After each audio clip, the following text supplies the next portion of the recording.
This is the show that looks between the covers of books by local Missoula area authors. My name is Dave Pauli. I'm director of the Missoula Public Library, and the show is jointly produced by the Missoula Public Library and the folks here at MCAT, Missoula Community Access Television. We have as our guest this evening Professor Mike Chessin, who is the author of a book called Passing in Costanza and Other Tales of Eastern Europe in Change. And Professor Chessin has made a number of trips to Eastern Europe as an exchange educator to the Soviet Union, to Romania and Bulgaria, and he writes about that in his book, as I said, his first book. And we're very happy to have you with us. Mike? Thanks very much, Dave. Welcome. I just have some general questions, and I'd like you to feel free to just take off on any of them that seem like they need more expansion. But I was particularly interested in reading your book about your experiences in higher ed. Now, you were, I guess, kind of an exchange teacher there. So what are the differences in the higher ed system in general between Eastern Europe, say, and this country? What did you find that was particularly distinctive? Well, I suppose one difference would be that things are much more formal there. The only place that I really had direct contact with higher education was during our trip to the Soviet Union when I was in Baku at the Azerbaijan State University. And I was there for about 3 months teaching plant physiology, which is a course that I give here at the University of Montana. The relationship between the students and the teacher is usually quite different than it is here. It's much more formal, and very seldom, for example, would students come in to talk to me about the course. That happened very, very rarely. There was one difference, apparently, is that they have less laboratory experience than we do, because the course that I teach, or that did teach at the University of Montana, did have a laboratory associated with it, and it did not there in Baku. Now, that may have been partly because they simply don't have the funds and facilities for a laboratory course, which can be quite expensive. Another difference was that the lectures were given only once a week, but for 2-hour periods, for 2 hours straight. And this sometimes was quite a chore to try to get through 2 hours of lecturing on my part, and I think that it also was a little difficult for the students to sit through 2 hours as well. But that's the normal lecture time? That was apparently the normal arrangement for their courses. Aside from that, I would say that the students were already much more specialized by the time they get to the junior year, which I think most of them were basically in their junior year, and they do most of their general educational requirements while they're still in the secondary school. And by the time they get to the university, they tend to specialize more than we do here. But aside from that, I think they seemed to be more or less normal students. One big difference was in the gender ratio in the class that I teach. Now, the course I mentioned, plant physiology, which I taught at the university for about 40 years, at first, in the early days, I had very few women, perhaps 1 or 2 a year out of a total of 100 or more for the full year. And then gradually, of course, over the years, the ratio has changed here at the university to where, let's say, the women represent perhaps 50% of the enrollment in that course, even though it is in forestry, which was traditionally a more male-oriented profession.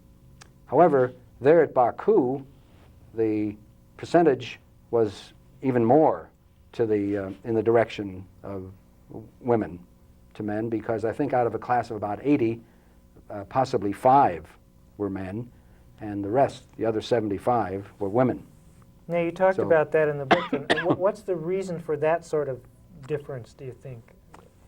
Well, I'm not sure exactly why. I think that the proportion of women in the biological sciences, including medicine, is very high in Eastern Europe. And so you tend to get more women enrolling in those subjects.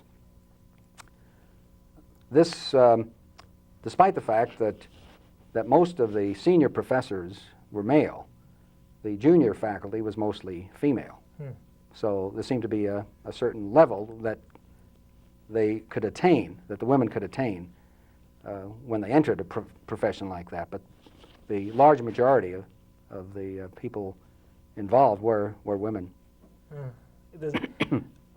Does that translate into, in general, in Eastern Europe and the Soviet? Well, I know Soviet Union's kind of a dated term right now, but I'm going to use it anyway. Right. As far as there are a lot of similarities between the different countries that we visited there, whether it was the Soviet Union itself or Romania or Bulgaria. There is a lot of similarity, aside from the political system. Educational system was very similar. Their whole food distribution network seemed to be similar, and there did seem to be certain professions in which you found mostly males or females. And medicine was one which, at least for the general practitioner, you're more likely than not to find a woman. Some of the specialties might be more males.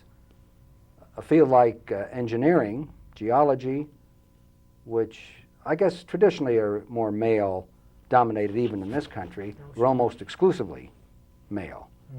And fields like economics and history, which at least before the recent changes were considered the elite subjects.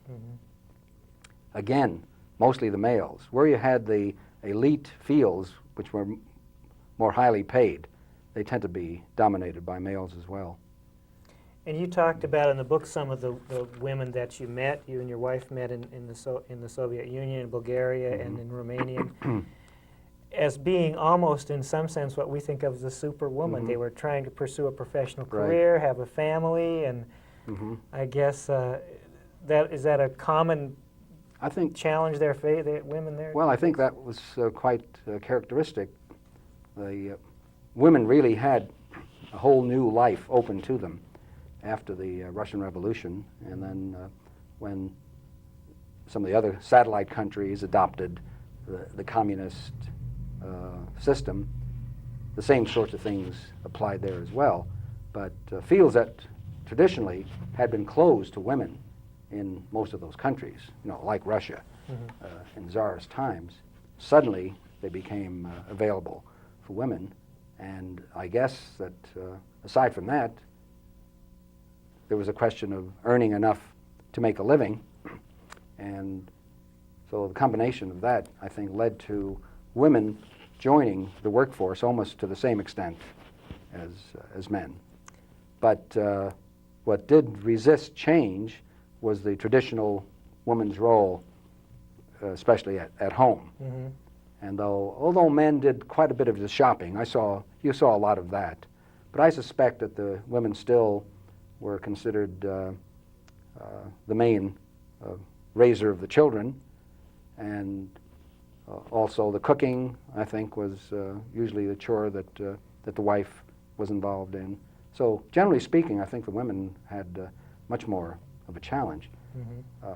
On the other side of the coin, however, it seemed that especially for maternity and for daycare and things like that, nursery schools, this is one thing their system seemed to have entrenched pretty strongly. And superior to what we have. Oh yeah, probably. Very definitely. Yeah. I think that's one of the areas that impressed us, and I hope that they are somehow able to retain some of the better qualities of their system in the heat of all these changes that they seem to be going for now.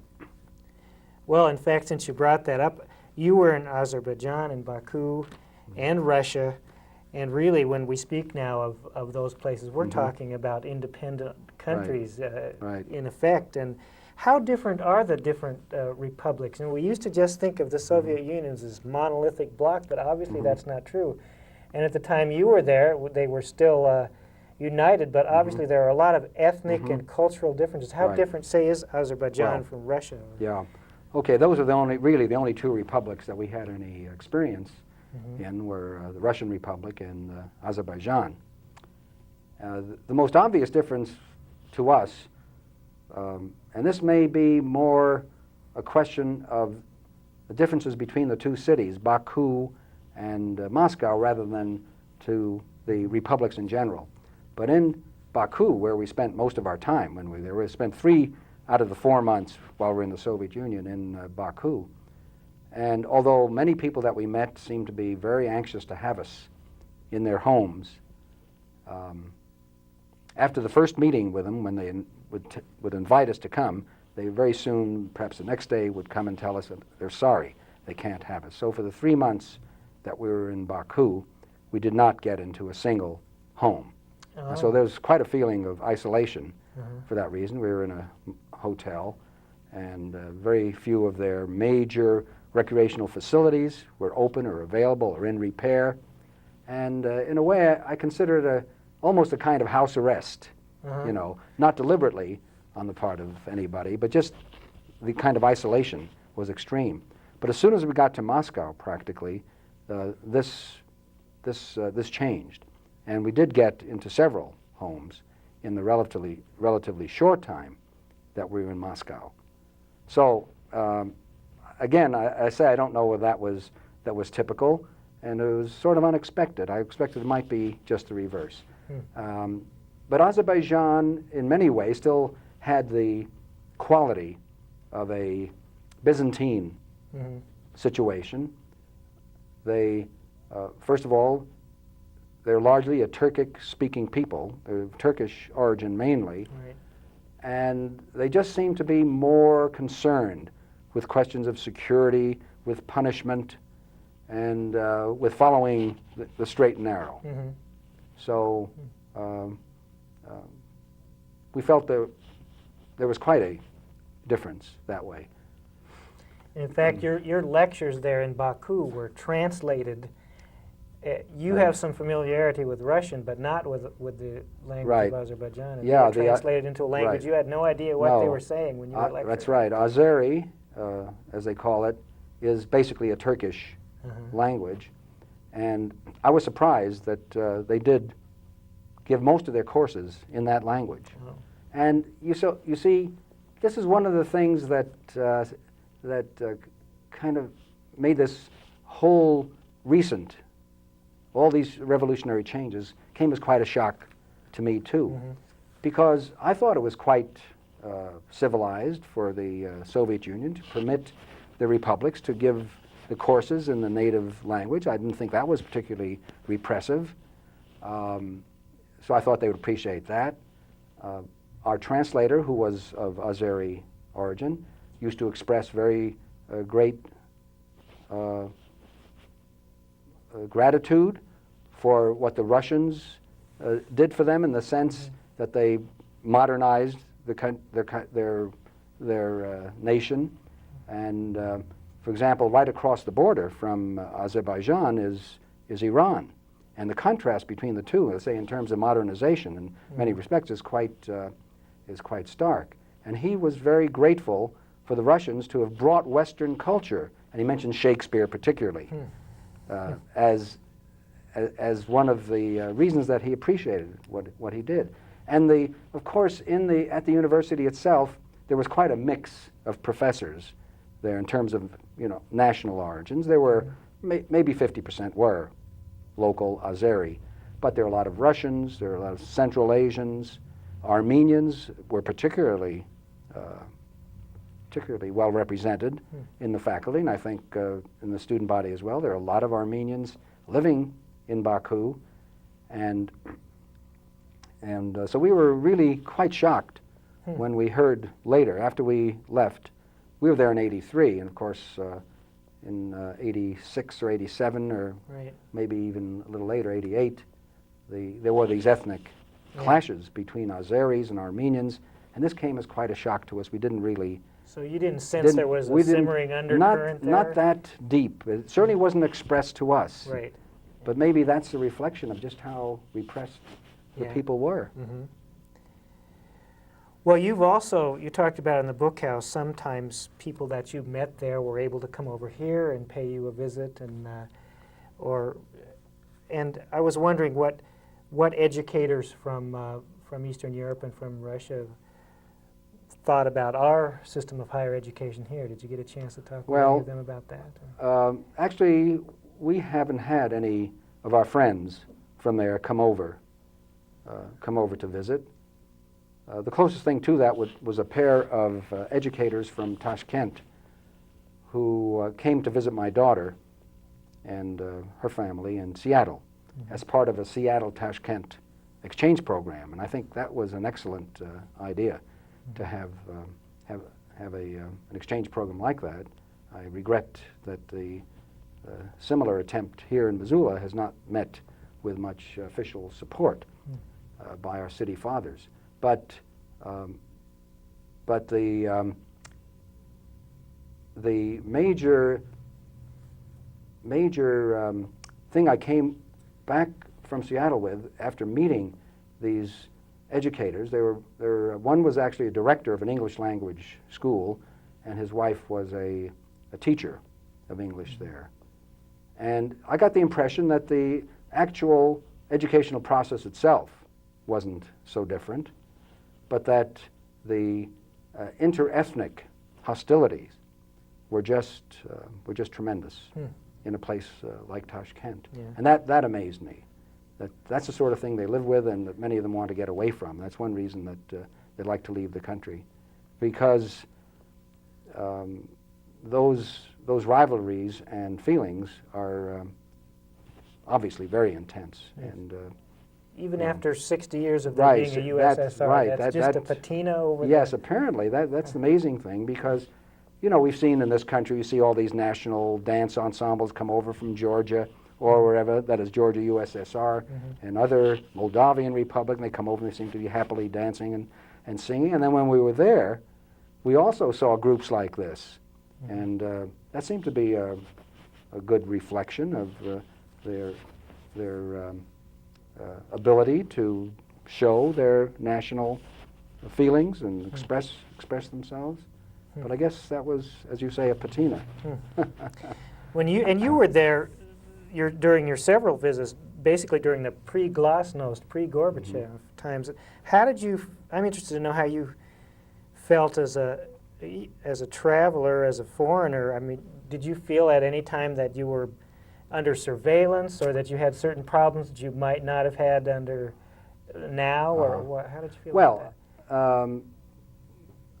I guess, as I suggest in the book, I suspect that we were being observed, but it was not done in a very obtrusive way. It was done very unobtrusively, in a way that we did not detect and which didn't really impact on us. As far as being as observed was concerned, there's some evidence, as I mentioned, that we were, but it was not an overriding, overwhelming thing. I think our telephones were probably bugged, but even there, we had, we felt quite free ourselves, and so it was never anything really overt in that respect. Never had the feeling that they were putting any kind of pressure on us. But you did have some problems with the bureaucracy occasionally, getting permits or getting clearance to travel. And right, the bureaucracy is unbelievable. It was unbelievable. I don't know. I hope it's better. I hope it's better now. But it was perhaps one of the more frustrating features of life there, and I'm sure it's something that the people in that part of the world are trying to do away with. And just as we have problems with our own bureaucracy in this country, it'll be a long time, I'm afraid, before they can really do something about that. But we had some experiences were very, very upsetting. It was about as upsetting an experience as I can recall. And so it was not the most pleasant part of the experience. In fact, in Baku, a place like Baku, I also had some medical problems when I was there. It turned out not to be very serious, although sort of kept me kind of under the weather for most of the time that I was there. And I'd be sometimes lying on my bed in a small hotel room and, you know, the stomach rumbling away and the yogurt not working quite right and whatever. And I would just tell myself, well, this is going to be an unforgettable experience. I know I'll look back at this. So somehow or other I was able to get through it that way. I said, you know, this is only for a few months, and I know it's going to be over, and I'm going to look back on these experiences as really one of the high points. And I think that comes through in the book, too. I mean, you had a horrible experience. Was this in Moscow where the elevator got stuck? Oh, the elevator was in Sofia, Bulgaria. Oh, Bulgaria. Yeah, that was a formative experience for me.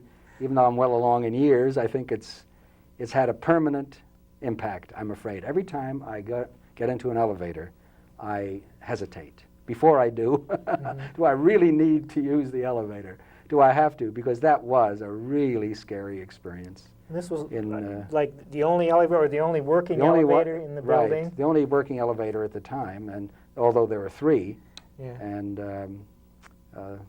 we were lucky that one was usually in repair most of the time, since we lived on the 12th floor of this complex. But then being stuck there for, you know, I don't remember exactly how long, but I would say 15 to 20 minutes, perhaps. Probably seemed longer at the time. It seemed like an eternity before we were rescued. Yeah. But yeah, I think that does come through in the book, that you never seem to be negative about things that happened to you, and you kept a sense of humor. Well, I figured in order to survive and to really enjoy the experience, that you had to be kind of laid back and not be too concerned, or be as positive as possible about it. And in many ways, of course, this visiting Eastern Europe was kind of a pilgrimage for me, and to some extent my wife as well, since our parents and ancestors are from that part of the world, and so it had a lot of appeal. That must have made it very meaningful. Yeah, for you. a lot of appeal to us for that reason alone. Well, what about future plans to travel there? You surely must be interested, considering all the changes. Well, yes, we would like very much to get back, and it's just a matter of time working out the appropriate arrangement now. But there are organizations now that are specifically set up to assist Eastern Europe in making some of these changes in as painless a way as possible, and I've already been contacted to go to Bulgaria and Czechoslovakia. Oh, great. Could have done that this fall, but I decided, since we're going somewhere else in December, that we'd perhaps postpone it until spring. So even though I might make a very brief visit there sometime this winter, we are looking forward to a somewhat longer stay in Eastern Europe in the near future. I hope you'll write another book then when you. Well, there are a lot of vignettes that still that I keep reminding myself of that could be put into a second edition. Yeah. And certainly, if we do spend more time over there, I'd certainly want to update our experiences. Great. Well, thank you so much for being our guest. The name of the book is Passage. Pronounce this word. Oh yeah, let me read the title. Okay. It's Passing in Costanza and Other Tales of Eastern Europe and Change. Costanza is a seaport on the Romanian Black Sea, and it has a particularly interesting history because it had both a Latin colony there for many years, and then of course the Turkish occupation for hundreds and hundreds of years, which is the reason for the minaret and mosque that you see in the town square. Great. Thank you very much, Mike, for being our guest. I'd like to take a couple of minutes here to tell you about things happening at the library. Did you know that you can dial in with your computer to the library's catalog now? If you have a modem, you can dial in and get the get all the information in the library catalog, what books are there, what's checked out. And you need to dial 549-1611 or 543-5418. Now, if you are not sure you have the proper equipment or software, just give us a call on our regular library number, 721-2665, that's 721-BOOK. And we will walk you through and tell you exactly what you need. But most of the common communication software and modems can be used to dial in the library computer. Also want to make a pitch again for our hours. We're open Monday through Saturday, year-round. We're open evenings until 9, Monday, Tuesday, Wednesday, and Thursday, and Friday, Saturday, we're open until 6, and we open at 10 in the morning. So we didn't used to be open on Mondays, so we're glad to have that day back again. And we have a number of other things going on at the library, special programs for kids, our preschool story time. Now through November 15th, we'll have story times evenings, afternoons, and mornings. Tuesday evenings at 7, Thursday afternoons at 1:30, and Friday mornings at 10:30. Again, if you have any questions about that, that's for children 3 to 6, but just call us at 721-BOOK. And finally, I want to make a pitch for a real special new program that we have called Book Babies, which is the first Wednesday of every month at 7 o'clock. This is for parents and their children ages birth to 24 months. We have a special time for sharing books and finger plays and songs with the kids, and normally we also have a speaker for the parents to talk about some aspect of child development. That's a new program, and we're real pleased with the public response to that. Again, if you have any questions about the library, you want to know when we're open, or you want to know what programs we're giving, or you want to know if we have a particular book, or any other questions you can think of, any service that you're not sure about that we might have, just call us at 721-2665, 721-BOOK, and we're real happy to respond and answer any of your questions. Again, I want to thank Professor Mike Chessin for being our guest this evening on Undercover. I know viewers are going to want to take a look at this book that he has written, especially in light of renewed interest in what's going on in that part of the world. I really think it'll help give people some insights that they may not otherwise have. And Mike, thanks again for being our guest. And thanks very much, I'm looking forward to seeing some other writings from you. I know this is your first book, but I'm looking forward to seeing some more come out about your travels and your experiences. Thanks for your encouragement, Dave. Okay, thanks a lot.